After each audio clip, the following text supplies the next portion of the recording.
प्रभु यीशु मसीह के सामर्थ्य नाम में हम मांगते हैं। स्वागत है जीवित परमेश्वर की जीवित हजूरी में। प्रभु यीशु मसीह के नाम में हम मांगते हैं। प्रेरितों के काम 1 उसकी 4 आयत को मैं पढ़ता हूं। और प्रभु यीशु मसीह ने उनसे मिलकर उन्हें आज्ञा दी कि यरूशलेम को ना छोड़ो, परंतु पिता की प्रतिज्ञा के पूरे होने की बाट जोहते रहो, इंतजार करते रहो, जिसकी चर्चा तुम मुझसे सुन चुके हो कि यूहन्ना ने तुम्हें पानी से बपतिस्मा दिया, परंतु थोड़े दिनों के बाद तुम पवित्र आत्मा से बपतिस्मा पाओगे। सब बोलो आमीन। बाइबल में लिखा कि परमेश्वर का जो वचन है, पवित्र शास्त्र जो है, वो परमेश्वर की सांसों के द्वारा रचा गया। आमीन। ये किसी के दिमाग की उपज नहीं कि किसी ने कुछ सोचा और लिख दिया। बाइबल कहती है कि परमेश्वर के लोगों ने पवित्र आत्मा से प्रेरणा पाकर परमेश्वर का सांस पाया हुआ वचन लिखा। ये वचन इतना पावरफुल है कि जब आप दुनिया में घूमते हैं तो आपको इस बात की रियलाइजेशन होती है कि परमेश्वर का एक वचन जो हजारों सालों पहले बोला गया वो आज भी पूरा होता है। अगर आप मिडिल ईस्ट देशों में जाएं, दुबई में जाएं, मस्कट में जाएं, ईरान में जाएं, इराक में जाएं, आपको पता है वो कौन लोग हैं? वो इस्माइल का वंश है, जो अब्राहम से पैदा हुआ था। अब्राहम की शारीरिक दशा से पैदा हुआ था, प्रतिज्ञा का पुत्र नहीं था, वाचा का बेटा नहीं था, लेकिन शरीर से पैदा हुआ था, फ्रस्ट्रेशन से पैदा हुआ था। परमेश्वर के वचन की बाट जोते जोते, और सारा ने कहा कि मेरी जो नौकरानी है उससे तू बेटा पैदा कर, परमेश्वर की इच्छा पूरी कर, जबकि परमेश्वर की ये इच्छा नहीं थी। और उससे बेटा एक पैदा हुआ था जिसका नाम इस्माइल था। और परमेश्वर ने इस्माइल को एक वचन दिया था कि तू अपने तलवार के बल से जीवित रहेगा। हालेलुया। और अगर आज भी आप मिडिल ईस्ट देशों में चले जाएं, जितने अरबी मुल्क हैं वो सारे इस्माइल के वंश हैं, और आज भी तलवार के बल से वो जीवित हैं। आज भी। कितने मेरी बात को समझ रहे हैं? जितने भी वचन परमेश्वर ने इस्माइल के विषय में बोले हैं बाइबल में, वो सारे पूरे होते हैं अगर आप उन देशों में चले जाएं तो। हालेलुया। हालेलुया। परमेश्वर का वचन इतना पावरफुल है कि अगर आप इसे ध्यान से समझ जाएं, एक वर्ड आपकी डेस्टिनी, आपकी जनरेशंस, आपकी लाइफ, आपका बिजनेस, जो कुछ भी आपके साथ जुड़ा है वो चेंज कर सकते हैं। परमेश्वर ने कहा उसका वचन इतना पावरफुल है, वो हड्डी हड्डी गूदे गूदे को जांचते हैं। ये वचन आज आपकी जिंदगी में कार्य करे और आप सेम ना रहे। अगर आमीन ऊंचाई आशीष आपकी। हालेलुया। ये वचन सांस पाया हुआ। कौन सी सांस? जो सांस आदम के अंदर फूकी गई थी। जिस सांस को परमेश्वर ने आदम के अंदर फूका था, वही सांस परमेश्वर के वचन के ऊपर है। और जब आप ये पढ़ते हैं और समझते हैं, आपकी लाइफ जो अंदर है आपके, वो रिन्यू होती, आप नई स्ट्रेंथ पाते हैं, आपको जान महसूस होती जिस दिन आप बाइबल पढ़ना शुरू करते हैं। आप चाहे जितने मर्जी अच्छे क्यों ना हो, अगर आप बाइबल पढ़नी बंद कर दें, आपको अजीब सी बेचैनी रहेगी अपनी लाइफ में। आप अपने आसपास देखोगे, आपका सब कुछ पूरा होगा, ब्लेसिंग पूरी होगी, लेकिन फिर भी एक अजीब सी बेचैनी होगी, क्योंकि परमेश्वर का वचन आपकी आत्मा का खाना है। और जब आप परमेश्वर के वचन से जुड़े रहते हैं, उसका सांस पाया वचन पढ़ते और सुनते रहते हैं, आप परमेश्वर में बने रहते हैं। आपकी आत्मा स्ट्रांग रहती, आपकी आत्मा फुल रहती, आपकी आत्मा खाना खाए हुए रहती। हालेलुया। और ये वर्ड आज आपकी लाइफ, आपकी स्पिरिट, आपके इनर मैन को स्ट्रेंथ करे, मजबूत करे कि आप परमेश्वर में आगे बढ़ सकें, अपनी जनरेशन समेत, अपने लोगों समेत। और जो कुछ भी आपके साथ जुड़ा हुआ वो आशीषित हो, वो बड़े यीशु मसीह के नाम में। अगर आमीन ऊंचे चर्च। हालेलुया। जिंदगी आत्मिक है। आमीन। अपने पड़ोसी को बोलो लाइफ इज स्पिरिचुअल। सुबह एक टेस्टिमनी हम सुन रहे थे कि एक सिस्टर जिसके 18 साल में पता नहीं कितनी लड़कियां हुई, उसको बताया नहीं जा सकता, टेस्टिमनी पूरी नहीं दी जा सकती, लेकिन 3 लड़कियां जीवित हैं, उनमें बड़ी हो चुकी, और उसकी ननद चर्च में लेके आए। 31 दिसंबर 2017 को चर्च एंटर किया, रात की मीटिंग में, जब नए साल की मीटिंग थी। उस मीटिंग के पूरे 9 महीने 9 दिन बाद 9 तारीख 9 महीना 2018 बेबी बॉय हुआ उनके। कोई शक नहीं कि परमेश्वर ने काम किया। 18 साल जो डॉक्टर नहीं कर सके, दवाइयां नहीं कर सके, तांत्रिक नहीं कर सके कि दवाई खाओ, कभी बेटा हो जाए, कभी इधर जा, कभी उधर जा।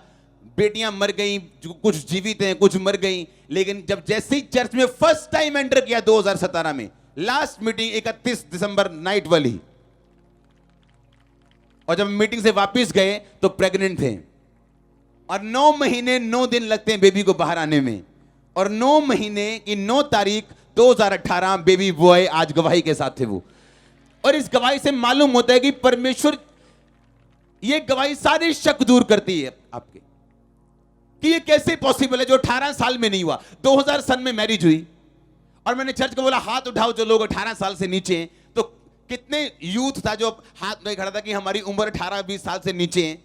आपकी जितनी उम्र हो चुकी है, उनकी शादी को उतना टाइम हो चुका था, कोई हल नहीं, कुछ कोई काम नहीं। और एक चर्च मीटिंग आप एंटर कर रहे हैं और परमेश्वर कह रहे हैं हाँ मैं ही खुदा हूं और मैं ही चेंज कर सकता हूं, मैं ही बदल सकता हूं।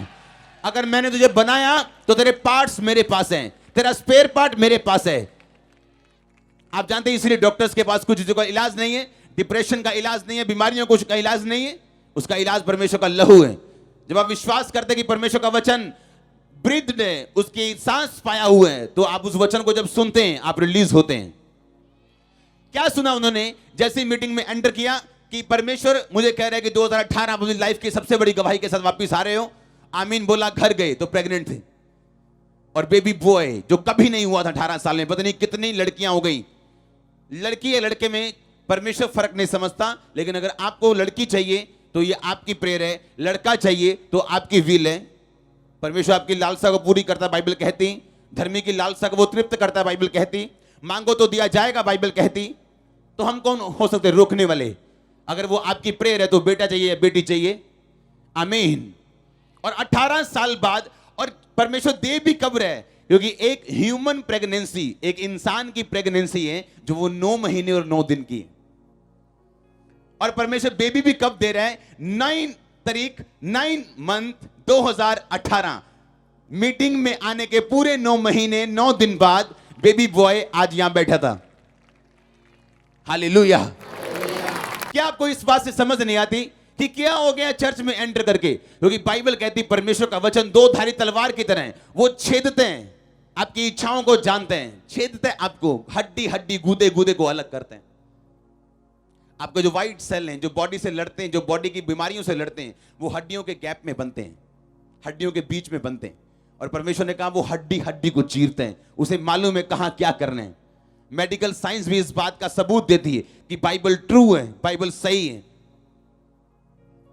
आमीन। कितना आपको वचन से जुड़े रहना चाहिए। जिंदगी क्या है? आत्मिक है। क्या है जिंदगी? आत्मिक है। परमेश्वर ने कहा तुम पवित्र आत्मा की बाट जोहना, पवित्र आत्मा का इंतजार करना, क्योंकि जब पवित्र आत्मा तुम पर आएगा तो तुम सामर्थ पाओगे। हालेलुया। पिछली बड़ी मीटिंग में इस चर्च ने एंटर किया, दुनिया की ऐसी पहली चर्च जो 1 लाख मेंबर की हो चुकी है विदाउट चर्च बिल्डिंग। हाँ, और मेरे स्पिरिचुअल फादर ने एक दिन मेरे को बोला था 2012-11 में, जब मैंने कहा था मुझे लैंड चाहिए, मुझे जमीन चाहिए चर्च के लिए, मुझे चर्च चाहिए, उन्होंने कहा था नहीं, मसा चाहिए, बाकी चीजें अपने आप आएंगी। क्योंकि लाइफ क्या है? स्पिरिचुअल है। लाइफ क्या है? स्पिरिचुअल है। आमीन। एक औरत जिसका पति मर गया, बहुत अमीर थी, वो उस देश के प्रेसिडेंट को जानती थी।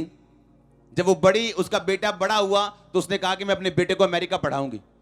उसका वीजा फाइल बनाई, वीजा के लिए भेजा, वीजा वाले ने रिजेक्ट कर दिया। वो गुस्सा हुई कि मैं इतनी अमीर हूं, देश में कुछ टॉप के अमीरों में उसका नाम आता था, प्रेसिडेंट के साथ उसका उठना बैठना, रिलेशनशिप यानी एक अच्छी बाप बेटी वाली, ऐसा उसके साथ रिलेशनशिप थी उस देश के प्रेसिडेंट के साथ। दोबारा फाइल भेजी, रिजेक्ट कर दी। उसे गुस्सा आया, उसने प्रेसिडेंट से बात की कि मुझमें, हमारी फाइल में कोई कमी नहीं, मेरा बेटे में कोई कमी नहीं, हमारे पैसों में कोई कमी नहीं, क्यों ये अमेरिकन एम्बेसी वीजा नहीं देती? उसने लेटर लिखा प्रेसिडेंट ने कि इसको वीजा दिया जाए, ये हमारे देश का रेपुटेशन, बड़ा अच्छी रेपुटेटिव लेडी है, तो इसको वीजा मिलना चाहिए। फिर फाइल गई, फिर वीजा रिजेक्ट हो गया। सुनो हुआ क्या? ताली क्यों बजा रहे हो? आपको मालूम है हुआ क्या? उस लेडी के ऊपर एक तांत्रिक एक नेटिव एक गलत व्यक्ति के द्वारा शब्द घोषित किए गए थे कि तेरा वंश कभी बाहर नहीं जाएगा या तू कभी भी सफलता नहीं देखेगी। ये उसके ऊपर वर्ड्स रिलीज किए गए थे और उस वर्ड्स के कारण जो उसके ऊपर डाले गए थे, एम्बेसी काउंसिल कहता है जब मेरे पास ये फाइल आती पता नहीं मेरे को क्या होता है। उसको मालूम था कि बिल गेट की फाइल को रिजेक्ट करने का मतलब है कि मैं अपनी नौकरी से हाथ धोऊंगा, और वो नौकरी छोटी मोटी नहीं होती, लाखों रुपए की तनख्वाह और बड़ी तगड़ी पोस्ट होती। फिर भी वो वीजा रिजेक्ट करता गया। कारण मालूम नहीं था। कारण यह था कि उस औरत के पीछे एक कर्ज काम कर रहा था। जब आपकी लाइफ के पीछे कर्ज काम करते हैं तो दुनिया आपके खिलाफ काम करती है। जब आपकी लाइफ के अंदर दुष्ट आत्मा काम करती हैं तो लोग आपके खिलाफ काम करते हैं। फिर लोग रोते हैं, मेरे बिजनेस पार्टनर ने मुझे धोखा दे दिया, फलाने बंदे ने मुझे धोखा दे दिया, हमारा रिश्तेदार हमें बुलाता नहीं, हमारे फलाना लोग हमारी हेल्प नहीं करते, मैं बड़े लोगों को जानता हूं कोई मेरी बात नहीं सुनता। किसी को अपनी बात सुनाने की जरूरत नहीं, किसी की सुनने की जरूरत नहीं। परमेश्वर के नजदीक हो जाओ, श्रापों को डांटो और काटो और आप अपने आप ऊपर उठते जाएंगे, कोई रोक नहीं पाएगा उसको। हालेलुया।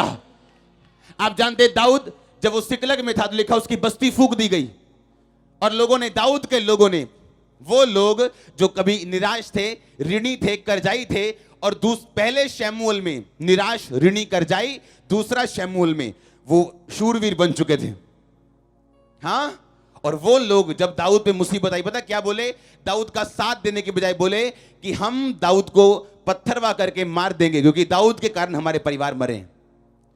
आप जानते हैं जब परमेश्वर ने दाऊद को परखा तो दाऊद, लिखा उसने अपने मन में परमेश्वर का वचन सोचा, बोला और हियाव बांधा। लूका 15 में लिखा जब उड़ाऊ पुत्र भाग गया था, और लिखा जब वो अपने आपे में आया सब कुछ गवा के, कहता आई विल अराइज, मैं खुद उठूंगा और अपने पिता के पास जाऊंगा। बाइबल कहती हर एक व्यक्ति अपना बोझ स्वयं उठाएगा। हर व्यक्ति अपना बोझ स्वयं उठाएगा, खुद उठाएगा। बाइबल ये कहती है जब आप ये बात समझ जाते हैं कि लाइफ इज स्पिरिचुअल, जिंदगी क्या है? आत्मिक है, और आत्मिक तरीके के साथ चलनी। जब सिकलग बस्ती फूंक दी गई, दाऊद के लोग उसके खिलाफ हुए और दाऊद दुश्मनों को मार के पत्नियां बच्चों को छुड़ा के लेके आया। दाऊद ने एक भी बात भली या बुरी अपने लोगों से नहीं कही कि ये 15 लोग मेरे द्वारा आशीषित हुए, और अब एक मुसीबत आई और ये 15 लोग बोल रहे हैं इसको मार दो, और उस मुसीबत से परमेश्वर मुझे आजाद करता है और मैं आके इन 15 लोगों से एक भी बुरी बात नहीं बोलता हूं। क्यों? क्योंकि लाइफ क्या है? स्पिरिचुअल। मेरी आशीष, मेरी तरक्की, मेरा बचना परमेश्वर पे निर्भर करता है, इन लोगों पे नहीं। दाऊद ये बात जानता था, इसलिए उसने शिकायत नहीं की आके कि तुमने मेरे साथ ऐसा क्यों किया, तुमने मेरे साथ ऐसा क्यों किया। दाऊद जानता था कि हर एक चीज जो धरती पे हो उसका एक रीजन है, और मैं किसी पे अपना रीजन नहीं डाल सकता। आप जानते हैं सबसे बड़ा फेलियर कौन है? सबसे बड़ा फेल व्यक्ति इस दुनिया में कौन है? जिसके पास अपना फेलियर बताने का कारण हो कि उस व्यक्ति की वजह से मैं फेल हो गया, ये भाइयों की वजह से मैं फेल हो गया, ये इसकी वजह से ये 2 लोगों ने मुझे निकलवा दिया, ये 4 लोगों ने मुझे फेल करवा दिया। No no no no no. अगर आपके पास आपके फेलियर का कारण है तो आप सबसे बड़े फेलियर हैं, क्योंकि जो सचमुच का फेल है वो दूसरों पे इल्जाम लगाएगा, इसके कारण मैं फेल हूं। दाऊद ने एक भी बार उनको बोला नहीं कि तुम वही लोग हो जो मेरे द्वारा आशीषित हुए हो, आज तुम मुझे मारने की चर्चा कर रहे हो। दाऊद गलत लड़ाई में पड़ना नहीं चाहता था। आपको मालूम है आपका हस्बैंड दारू पीता है और आप रोज उससे लड़ रहे हो, क्यों पीते हो दारू, क्यों पीते हो दारू? वो बोला पीनी है, तेरी ऐसी की तैसी, ले थप्पड़, ये ले लात घूसा, चल भी तलाक तक नौबत। क्यों? क्योंकि आप नहीं जानते लाइफ क्या है, स्पिरिचुअल। आपको मालूम है आपने एक बार समझाया, 2 बार समझाया, 3 बार समझाया, आपको मालूम है कि ये चीज जो है ये शारीरिक नहीं, आमीन, मानसिक नहीं, क्या है? आत्मिक है। इसके पीछे एक दुष्ट आत्मा है जो इसको दारू पीने के लिए भरमाती। तो कितने घंटे प्रेयर की आपने? हां, लेकिन लड़ाई की। दाऊद ने लड़ाई नहीं की, उसने परमेश्वर के सामने जाना उचित समझा। हाँ या ना? किसके सामने गया वो? परमेश्वर के सामने दुहाई दी, प्रभु से मांगा और परमेश्वर ने छुड़ाया, क्योंकि जिंदगी क्या है? आत्मिक है। उसने कंप्लेंट नहीं की लोगों की, छूटने के बाद, जीतने के बाद भी लोगों को ताना नहीं मारा।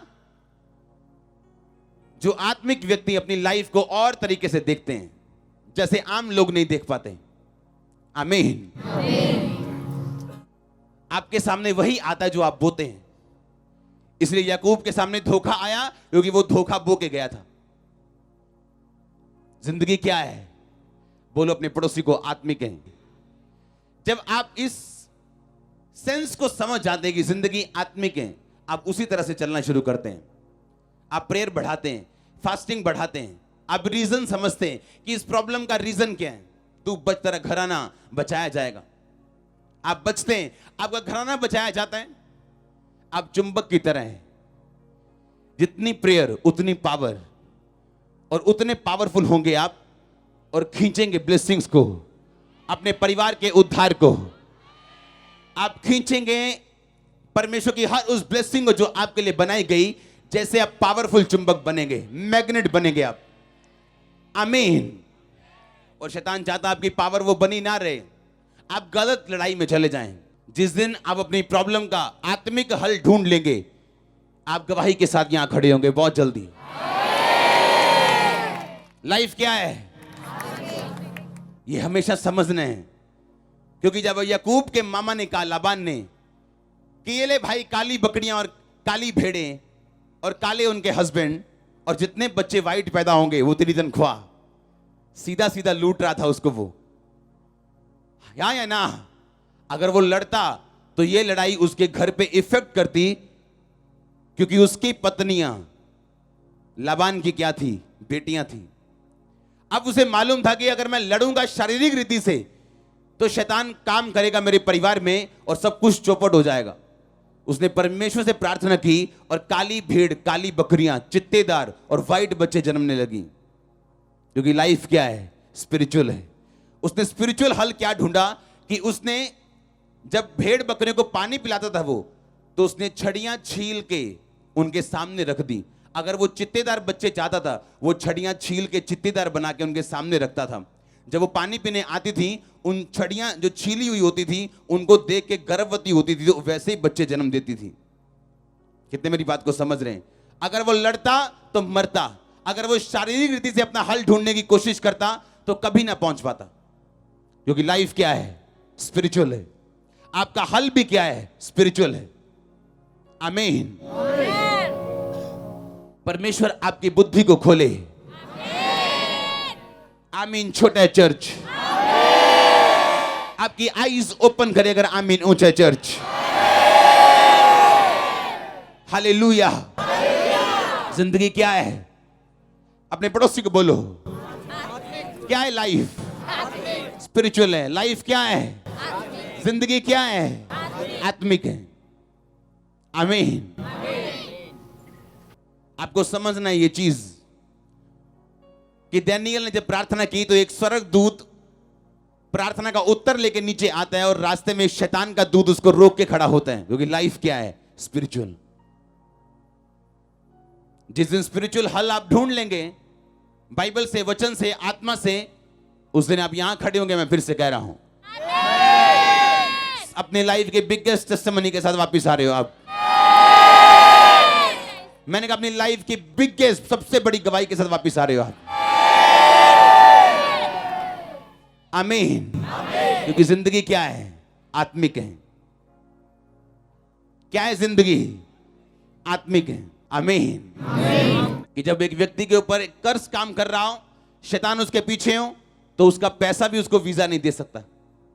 उसका एफर्ट जो है वो फ्रूटफुल नहीं, जो वो कर रहा है वो फलदार नहीं, और उसे कारण समझ नहीं आता कि मैं इंटेलिजेंट हूं, मेरे पास सब कुछ है, लेकिन वो नहीं है जो लोगों के पास है। क्योंकि लाइफ क्या है? स्पिरिचुअल।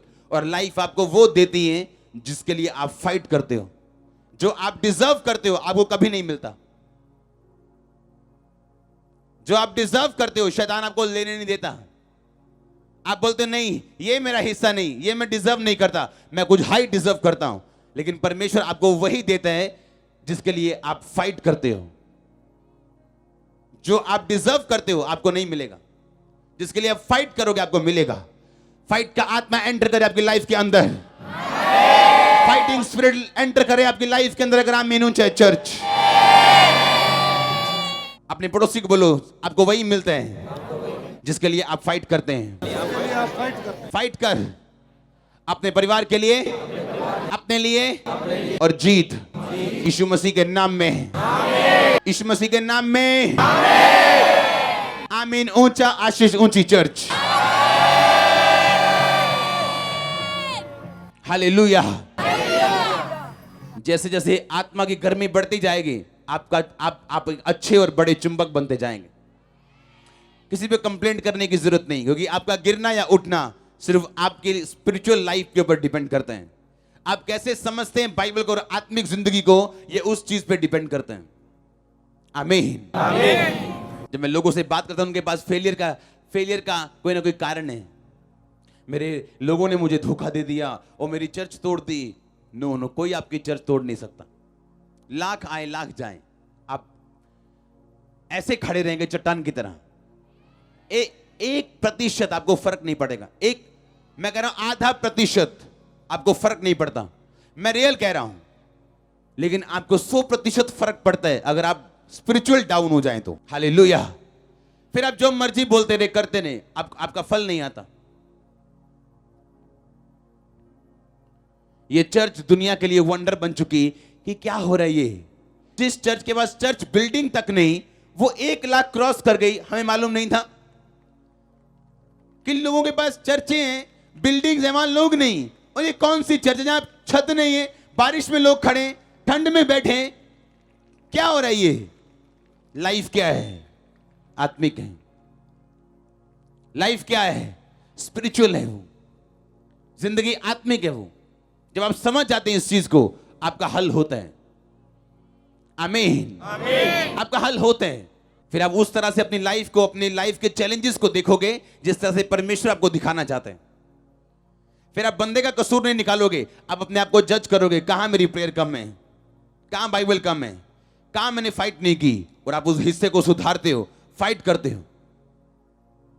फिर आप लड़ते नहीं हो अपने पति अपने पत्नी के साथ। आपको मालूम है कहां आपको फाइट करनी। आप घुटनों में फाइट करते हो। अगर आप घुटनों पर परमेश्वर के सामने बैठ सकते हो, दुनिया के सामने खड़े हो सकते हो। हां, खड़े हो सकते हो। जब पुलपट पे लोग आते हैं तो प्रार्थना करते हैं कितनी देर। पुलपट पे आने के बाद प्रार्थना करने का टाइम नहीं, अब काम करने का टाइम है। आमीन। ये प्रे करने का टाइम नहीं, प्रे करने का टाइम पीछे। जब रातों को आप बैठते हैं प्रार्थना करते हैं घुटनों के बाहर, आप बाइबल पढ़ते हैं, परमेश्वर के साथ टाइम स्पेंड करते हैं। पुलपट पे आने के बाद आप प्रेयर नहीं करते, आप कमांड करते हो, शैतान जाता है। आप लेफ्ट बोलते हो लेफ्ट जाता है, राइट बोलते हो राइट जाता है, सामने बोलते हो सामने जाता है, क्योंकि लाइफ स्पिरिचुअल है। आमीन। आपको समझना है, ये दिमाग में डालना है, ये जिंदगी क्या है? आत्मिक है। लाइफ क्या है? स्पिरिचुअल। वो नहीं है जो आप देख रहे हो इन आंखों से। यीशु मसीह के पास बंदे को लेके गए, परमेश्वर इस पे हाथ रखो, जैसे आप लोगों को चंगा करते हो ना, इसको चंगा करो। यीशु मसीह कहा नहीं, ये वो केस नहीं, जा तेरे पाप माफ हुए। और जैसे पाप माफ हुए उसकी हीलिंग हुई। लाइफ क्या है? स्पिरिचुअल। आमीन। अपने हाथों को उठाओ, बोलो परमेश्वर, इस आत्मिक जिंदगी को जीने के लिए मैं तैयार हूं। मैं तैयार हूं आपकी आंखों के साथ देखने के लिए और चलने के लिए। अपने हाथों को हिलाओ, थैंक यू जीसस बोलते हुए। हिलाओ हिलाओ हिलाओ अपने हाथों को। हमारे YouTube चैनल को सब्सक्राइब करें ताकि आप परमेश्वर के गहरे वेदों को जान सकें कि कैसे आप परमेश्वर में बढ़ सकते हैं, कैसे आप दुष्ट आत्माओं से, नशों से, बीमारियों से और वंशों के श्रापों से आजाद हो सकते हैं।